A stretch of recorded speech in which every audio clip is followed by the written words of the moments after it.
അള്ളാഹുവിങ്കിൽ നിന്ന് വെളിപാടുണ്ടാകുന്നതുവരെ ഈസാ നബി അലൈഹിസ്സലാം തൗറാത്ത് ഗ്രന്ഥമാണ് പിന്തുടർന്നിരുന്നത്. അള്ളാഹു അദ്ദേഹത്തിന് പുതിയൊരു ഗ്രന്ഥം നൽകി, ഇഞ്ചീൽ. പ്രവാചകൻ തനിക്ക് അള്ളാഹു നൽകിയ പുതിയ പുസ്തകം വായിച്ചു. പ്രവാചകൻ അള്ളാഹുവിൽ നിന്ന് ഒരു പുതിയ ഗ്രന്ഥം ലഭിച്ചതായി പ്രഖ്യാപിച്ചപ്പോൾ അതുവരെ തൗറാത്തിനെ പിന്തുടർന്നവർക്ക് ഇത് ഇഷ്ടപ്പെട്ടില്ല. മറ്റ് എല്ലാ പ്രവാചകന്മാരെയും പോലെ ഈസാ നബിയും നിരവധി അത്ഭുതങ്ങൾ പ്രവർത്തിച്ചു. എല്ലാ പ്രവാചകന്മാരെയും അവരുടെ പ്രവാചകത്വത്തിന് തെളിവ് നൽകാൻ അള്ളാഹു പല അത്ഭുത പ്രവൃത്തികളെയും അയച്ചിരുന്നു.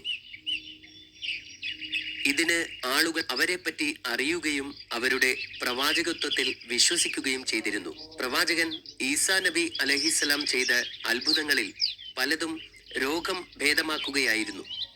ഈ കാലഘട്ടത്തിലെ ആളുകൾക്ക് വൈദ്യശാസ്ത്ര രംഗത്ത് ഏറെ അറിവുണ്ടായിരുന്നു. പ്രവാചകൻ ചികിത്സിക്കാൻ കഴിയാത്ത രോഗികളെ സുഖപ്പെടുത്തിയപ്പോൾ അത് ശക്തമായ ഒരു സന്ദേശമായിരുന്നു. അന്ധനായി പിറന്ന ഒരാളുടെ മുഖത്ത് പ്രവാചകൻ തൊട്ടപ്പോൾ അദ്ദേഹത്തിന് കാഴ്ച കിട്ടി. അദ്ദേഹം ജീവിതത്തിൽ ആദ്യമായി എല്ലാം കാണാൻ തുടങ്ങി. ഒരു ദിവസം പ്രവാചകൻ പട്ടണത്തിലേക്ക് പോകുമ്പോൾ മൃതശരീരവുമായി ആളുകൾ പോകുന്നത് കണ്ടു. പ്രവാചകൻ അവരുടെ അടുത്തേക്ക് ചെന്ന് എന്താണ് സംഭവിച്ചതെന്ന് ചോദിച്ചു. ഈ മനുഷ്യൻ മരിച്ചു, ഞങ്ങൾ ഇദ്ദേഹത്തെ കല്ലറയിലേക്ക് കൊണ്ടുപോകുന്നു എന്ന് അവരിൽ ഒരാൾ മറുപടി പറഞ്ഞു. അപ്പോൾ പ്രവാചകൻ അവരോട് നിൽക്കാൻ പറയുകയും എന്നിട്ട് അള്ളാഹുവിനോട് പ്രാർത്ഥിക്കുകയും ചെയ്തു. എന്തൊരത്ഭുതം! മരിച്ച മനുഷ്യൻ എഴുന്നേറ്റ് നിന്നു, അവന് ജീവൻ തിരിച്ചു കിട്ടി. അള്ളാഹു ഈ വ്യക്തിയെ വീണ്ടും ജീവിപ്പിച്ചിരിക്കുന്നു. ഒരിക്കൽ പ്രവാചകൻ തന്റെ അനുയായികളോട് 30 ദിവസം ഉപവാസം അനുഷ്ഠിക്കാൻ ആവശ്യപ്പെട്ടു. അവർ സമ്മതിക്കുകയും അവർ ഉപവാസം ആരംഭിക്കുകയും ചെയ്തു. 30 ദിനരാത്രങ്ങൾ ഉപവസിച്ചതിന് ശേഷം ശിഷ്യന്മാർ അദ്ദേഹത്തോടൊപ്പം മരുഭൂമിയിൽ പോയി. പ്രവാചകൻ പോകുന്നിടത്ത് ആയിരക്കണക്കിന് ആളുകൾ അനുഗമിക്കുന്നത് സാധാരണമായിരുന്നു. അനുയായികളിൽ പലരും രോഗബാധിതരായിരുന്നു. പ്രവാചകൻ അവരെ സുഖപ്പെടുത്തുമെന്ന് അവർ വിശ്വസിച്ചു. ഒരു സംഘം ആളുകൾ പ്രവാചകന്റെ പഠിപ്പിക്കലിന് എതിരായിരുന്നു. പ്രവാചകൻ എവിടെ പോയാലും അവരും കൂടെ പോകും. അവർ കൂടെ പോയിരുന്നത് അദ്ദേഹത്തെ പരിഹസിക്കാനും അവസരം കിട്ടുമ്പോഴെല്ലാം അദ്ദേഹത്തെ നിന്ദിക്കാനുമായിരുന്നു. 30 ദിവസത്തെ ഉപവാസത്തിന് ശേഷം സത്യനിഷേധികൾ പ്രവാചകനോട് ചോദിച്ചു, ആകാശത്ത് നിന്ന് ഭക്ഷണം ലഭിക്കുമായിരുന്നെങ്കിൽ അവരുടെ ഉപവാസം അള്ളാഹു സ്വീകരിച്ചു എന്ന് ഉറപ്പാക്കാമായിരുന്നു. അവർ ഉപവാസം അവസാനിപ്പിക്കുന്ന ആ ദിവസം എന്തെങ്കിലും ഒരു പ്രത്യേക ഭക്ഷണം കഴിക്കാൻ അവർ ആഗ്രഹിച്ചു. അവർക്ക് വേണ്ടത്ര പരിചരണം ആവശ്യമാണെന്നും അവർ പറഞ്ഞു. അവിടെ ആയിരക്കണക്കിന് ആളുകളുണ്ടായിരുന്നു. അവിശ്വാസികൾക്കറിയാമായിരുന്നു അവർ ആവശ്യപ്പെട്ട കാര്യങ്ങൾ പ്രവാചകന് ഒരിക്കലും സാധിക്കാൻ കഴിയില്ലെന്ന്. പ്രവാചകൻ അവരുടെ ആവശ്യങ്ങൾ അംഗീകരിച്ചു. എന്നിട്ട് അല്പം അകലെ മാറിയിരുന്നു അള്ളാഹുവിനോട് പ്രാർത്ഥിച്ചു. എന്തൊരത്ഭുതം! പ്രവാചകന്റെ പ്രാർത്ഥന അള്ളാഹു സ്വീകരിച്ചു. ആകാശത്ത് നിന്ന് ധാരാളം ഭക്ഷണം വന്നു. താഴെ ഒരു മേഘവും മുകളിൽ മറ്റൊരു മേഘവും. മലക്കുകൾ ചുറ്റും നിന്നുകൊണ്ട് ഭക്ഷണം താഴോട്ട് കൊണ്ടുവന്നു. സാവധാനത്തിൽ അത് താഴേക്കെത്തി. ആ സമയത്ത് പ്രവാചകൻ തന്റെ പ്രാർത്ഥനയിൽ മുഴുകിയിരിക്കുകയായിരുന്നു. ആഹാരം പ്രവാചകന്റെ തൊട്ടടുത്ത് വന്നു നിന്നു. ഒരു വെളുത്ത തുണി കൊണ്ട് അത് മൂടിയിരുന്നു. അള്ളാഹുവിന്റെ നാമത്തിൽ ഏറ്റവും നല്ല സംരക്ഷകൻ എന്ന് പറഞ്ഞുകൊണ്ട് പ്രവാചകൻ മെല്ലെ ആ തുണി എടുത്തു മാറ്റി. മൂടിയിരുന്ന ആ തുണി മാറ്റിയപ്പോൾ ചുറ്റും കൂടുനിന്ന ആളുകൾ അത്ഭുതത്തോടെ അതിലേക്ക് നോക്കി. 7 വലിയ മീനും 7 അപ്പവും വിനാഗിരിയും ഉപ്പും തേനും മറ്റ് പല പഴങ്ങളും ഉണ്ടായിരുന്നു.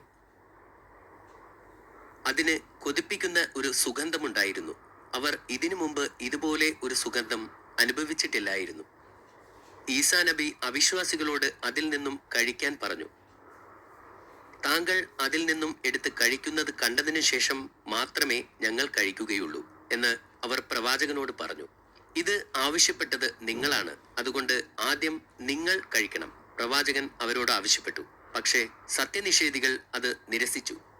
അപ്പോൾ പ്രവാചകൻ ദരിദ്രരും രോഗികളും അന്ധരും അംഗവൈകല്യവുമുള്ളവരായ ആളുകളോട് അതിൽ നിന്നും കഴിക്കാൻ ആവശ്യപ്പെട്ടു. അവർ 1000-ഓളം ആളുകളുണ്ടായിരുന്നു. അവരെല്ലാവരും അത് കഴിച്ചു. അപ്പോൾ മറ്റൊരു അത്ഭുതം സംഭവിച്ചു. അതിൽ നിന്ന് ഭക്ഷണം കഴിച്ച എല്ലാ രോഗികളെയും സുഖപ്പെടുത്തി. വികലാംഗരെയും അന്ധന്മാരെയും മറ്റുള്ളവരെയും സംബന്ധിച്ചിടത്തോളം അത് ഒരു അത്ഭുതം തന്നെയായിരുന്നു. സത്യനിഷേധികളെ ആദ്യം ക്ഷണിച്ചിട്ടും അവർ അത് കഴിക്കാൻ വിസമ്മതിച്ചതിൽ അവർ ഇപ്പോൾ ദുഃഖിതരായിരുന്നു.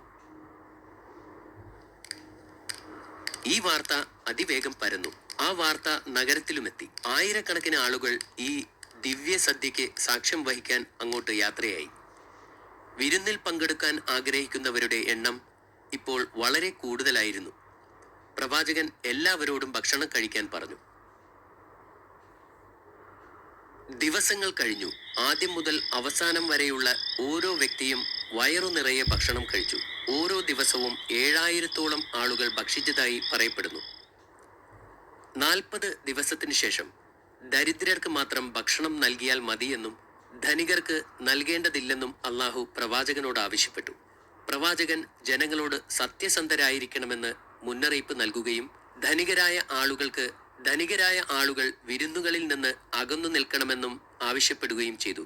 കൂടാതെ ദരിദ്രരോട് ഭക്ഷണം നാളത്തേക്ക് കരുതി വെക്കണമെന്ന് ആവശ്യപ്പെടുകയും ചെയ്തു. എന്നാൽ ജനങ്ങൾ പ്രവാചകൻ പറഞ്ഞത് ശ്രദ്ധിച്ചില്ല. ധനികർ പാവപ്പെട്ടവനായി അഭിനയിച്ചു ഭക്ഷണം കഴിച്ചു. പ്രവാചകന്റെ കൽപ്പന അനുസരിക്കാതെ ദരിദ്രരും ആവശ്യത്തിൽ കൂടുതൽ ഭക്ഷണം കഴിച്ചു. അതിന്റെ ഫലമായി ഭക്ഷണം എവിടെ നിന്നാണോ വന്നത് അങ്ങോട്ട് തന്നെ ഉയർത്തപ്പെട്ടു. ആളുകൾ ഈ അത്ഭുതത്തെക്കുറിച്ച് വർഷങ്ങളോളം സംസാരിച്ചു. അവർക്ക് അള്ളാഹുവിന്റെ അത്ഭുതങ്ങളെക്കുറിച്ച് ബോധ്യപ്പെട്ടു. ഈസാ നബിക്ക് 33 വയസ്സായ സമയത്ത് പുരോഹിതന്മാർക്ക് അദ്ദേഹത്തോട് വൈരാഗ്യമുണ്ടായി. അവർ പ്രവാചകനെ കൊല്ലാൻ തീരുമാനിച്ചു. ഒരു രാത്രി പ്രവാചകൻ തന്റെ 12 അനുയായികളോടൊപ്പം അദ്ദേഹത്തിന്റെ വീട്ടിൽ ഇരിക്കുകയായിരുന്നു. അദ്ദേഹം പറഞ്ഞു, നിങ്ങളിൽ ഒരാൾ എന്നെ ഒറ്റിക്കൊടുക്കും. അത് സത്യമായിരുന്നു. അത് യൂദാസ് അല്ലാതെ മറ്റാരുമായിരുന്നില്ല. യൂദാസ് അന്ന് മുഖ്യ പുരോഹിതനെ കാണാൻ പോയിരുന്നു. ഞാൻ ഈസായെ ഇല്ലാതാക്കിയാൽ നിങ്ങൾ എനിക്ക് എന്തു തരും? യൂദാ പുരോഹിതനോട് ചോദിച്ചു. ഞാൻ നിനക്ക് 30 വെള്ളി നാണയം നൽകാം എന്ന് മുഖ്യ പുരോഹിതൻ മറുപടി പറഞ്ഞു. യൂദാസ് ലജ്ജയോടെ ആ മുറിയിൽ നിന്നും എഴുന്നേറ്റ് പോയി. അപ്പോൾ പ്രവാചകൻ തന്റെ കൂട്ടാളികളോട് അദ്ദേഹത്തിന് പകരം നിൽക്കാൻ നിങ്ങളിൽ ഒരാളെങ്കിലും തയ്യാറുണ്ടോ എന്ന് ചോദിച്ചു. നിങ്ങളിൽ ആരും അതിന് തയ്യാറല്ലേ? പ്രവാചകൻ ചോദിച്ചു. അങ്ങനെ ചെയ്താൽ നിങ്ങൾ സ്വർഗത്തിലും എന്റെ കൂട്ടാളികളായിരിക്കും. ഒരു യുവാവ് എഴുന്നേൽക്കുകയും പടയാളികൾ പ്രവാചകനെ തടവിലാക്കാൻ വന്നപ്പോൾ അദ്ദേഹത്തിന് പകരം ആ യുവാവിനെ പിടിച്ചുകൊണ്ടു പോവുകയും അയാളെ കുരിശിലേറ്റുകയും ചെയ്തു. ആ യുവാവിനെ കുരിശിലേറ്റുന്നതിന് മുമ്പായി പ്രവാചകൻ ഈസാ നബി അലൈഹിസ്സലാം അദ്ദേഹത്തിന്റെ വീടിന്റെ ജനലിലൂടെ ആകാശത്തേക്ക് ഉയർന്നു. ഈസാ നബി അലൈഹിസ്സലാം സ്വർഗത്തിൽ ഇപ്പോഴും ജീവിച്ചിരിക്കുന്നു. അന്ത്യനാളിൽ അദ്ദേഹം ഇറങ്ങിവരും.